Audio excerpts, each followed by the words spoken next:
welcome back. As Eskom battles rolling blackouts, Finance Minister Enoch Godongwana has exempted the power utility from disclosing irregular, fruitless and wasteful expenditure. Now, this exemption, however, doesn't comply with the Public Finance Management Act. Well, that decision has also drawn mixed reaction from South Africans. And Outa CEO Wayne Duvenage joins us now to give us his perspective on this particular decision by the Finance Minister. Wayne, thank you so much for making time for us, and good morning to you. Your reactions to this decision by Treasury and Minister Enoch Godongwana? Yeah, look, it's unacceptable, quite frankly. We should be ensuring that the minister is putting Eskom under pressure to be far more transparent, and instead granting them this leeway or these exemptions doesn't do any good for the trust deficit between the public and government. But secondly, financial statements are legal statements, and if there are transgressions of this nature that aren't reported on, then there are issues that allow the accounting officers to get away with murder, so to speak. I mean, this is really important for the country to see exactly what's happening in these areas, because it spells out and it clearly paints the picture of financial hygiene or not. If you remove this requirement, how does the Auditor General now audit? They can only give an unqualified audit because everything that speaks to the material irregularities and or wasteful expenditure is not going to be reported on. So this is not good for civil society, and it's not good for transparency, and it's not good for accountability either. No, I think a lot of South Africans who have criticized the minister's decision are asking the simple question, why? Why this decision? How does it benefit Eskom? And why would the minister make this decision, especially at the back of what former Eskom CEO Andre Dreiter had to say about the irregularities and the corruption that has been taking place in Eskom, according to, of course, what he witnessed? Yeah, good question. Why? Why now? And why not? If the Eskom board or the chairperson is asking for this leniency because they don't have the processes or the ability to report accurately on these matters, well, that's no excuse, and certainly not for 3 years. If I was the minister, I'd be telling Eskom, you've got 6 months, get your house in order and report on this stuff. Why? Because it's very important. It's important for the ratings agencies. It's not as if you can say, well, now that you don't have to report on it, you're going to get a clean bill of health. They are not that silly. They're not going to be fooled by these type of statements. In fact, even prior to this, I don't think there would have been anybody giving Eskom loans anyway. But what we need is transparency. We don't need to have this obfuscation of your responsibilities by granting these exemptions. He should have really just told them to get their act in order and do so in a matter of a few months.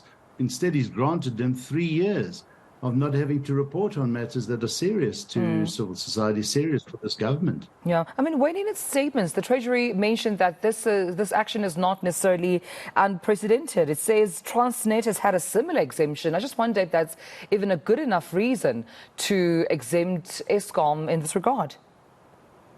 No, it's not a good enough reason at all. And we see what happened then when they did that, Transnet gets an unqualified audit. Well, Transnet is in a mess. It's gone backwards since then.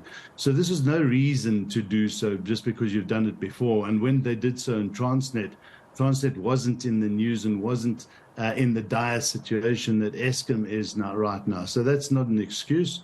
I think government should be going the other way and not granting more of these types of exemptions, because this is now precedent setting. What happens when the municipalities now come to Treasury and say, we would also like the same exemptions, please? This really just now puts so much smoke around the irregularities and the wasteful expenditure. We have to have that information. All oversight entities, including the Auditor General, have to be able to report on that. This is really, it's like lowering the exam marks and saying, well, we'll give you a 20% pass in maths if you can't pass it at 50%. This is the problem with this country in so many respects. You just lower the bar. It's totally unacceptable. Yeah. What does it mean for corruption? What does it mean when it comes to, dealing with corruption? We know the Zondo Commission made recommendations with regards to how corruption needs to be dealt with, the findings they found in Eskom, amongst other state-owned entities, in terms of the bar on how South Africa deals with corruption. What does this decision mean? Well, it makes matters worse. Now, obviously, he did say it doesn't exempt them from reporting on irregularities relating to corruption. But defining corruption and proving the corruption is something they might not go down that road. So it'll just be put in as an irregular expenditure or fruitless and wasteful expenditure. Remember the millions of rands that were spent on breakfast for the New Age newspapers. I mean, that was wasteful expenditure. That doesn't have to be reported on now. So it opens the door for corruption on a grand scale, quite frankly. It doesn't bode well for this country. It doesn't bode well for trust in government. And we believe the minister should reverse this decision. And hopefully, I'm hoping that there are some financial lending houses that have some clauses in their agreements that might trigger early recall on these loans that they've given. If that is the case, if there are those clauses in those agreements, then maybe they should exercise some civil courage and tell Eskom, not on our watch, not while we have loans and bonds with you, you need to withdraw this. Otherwise, we're going to want our funds back. And maybe that will get Eskom or the Treasury to think again. I'm glad you raised this, Wayne, because I understand that this was more of an attempt to restore Eskom's balance sheet, of course, through debt relief, as well as enabling the utility to borrow again to invest in new transmission infrastructure. But even though the details are not tabled necessarily in black and white on the financial statements, but I mean, it's information that is already out in the public domain. Will this still be effective? Will it still be effective in helping with Eskom's balance sheet? Or like you say, borrowers still will say, not in our name, will not allow this to happen, until we, I suppose, do everything by the book, even if it means writing the finer details of every fruitless expenditure on those financial statements. Exactly. And look, I mean, prior to this announcement, I don't know of any, or don't think any lending houses would have been giving Eskom money anyway, which is why Treasury is bailing them out. But that said, it's not good. It's not right. It doesn't change things. You can't hide the facts. You shouldn't be, not in matters of statutory reporting. And that's what these financial statements are. This is the statutory stuff. It doesn't help for the minister to say, no, but we still want them to report it in their integrated reports. The integrated reports are not statutory, and the Auditor General doesn't go and look at and audit integrated reports. They audit the financial statements. So it really is not good, and the lending houses and the ratings agencies are not going to be fooled by this, and they're not going to like it.